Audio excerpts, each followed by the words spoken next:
Saya di Banjarmasin, alasan Caimin batal diperiksa KPK. KPK direncanakan akan memeriksa Muhaimin Iskandar alias Caimin.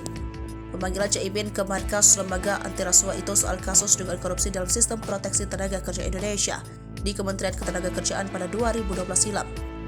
Kala itu Caimin menjabat nahkoda di kementerian tersebut. Muhaimin Iskandar sendiri kemungkinan meminta agar pemeriksaannya sebagai saksi oleh Komisi Pemberantasan Korupsi ditunda. Diketahui Ketua Umum Partai Kebangkitan Bangsa ini sebelumnya telah dijadwalkan menjalani pemeriksaan pada Selasa 5 September. Pria yang karib disapa Caimin ini mengatakan pada hari ini yang sama dirinya telah terjadwal untuk membuka acara Musabakah Tilawah Quran Internasional yang diselenggarakan di Banjarmasin, Kalimantan Selatan. Saya sudah dijadwalkan oleh teman-teman Jamiatul Qurrah wal Hufaz, organisasi para hafiz dan qori Quran NU, kata Muhaimin dari program Mata Najwa yang tayang di kanal YouTube Najwa, Sihab, Senin 4 September. Muhaimin Iskandar sedianya bakal diperiksa sebagai saksi dalam kasus dugaan korupsi pengadaan sistem perlindungan atau proteksi tenaga kerja Indonesia TKI di Kemenaker tahun 2012. Saya sudah dapat surat pemanggilan, sebetulnya saya mau datang tapi acara saya di Banjarmasin, ujar Caimin.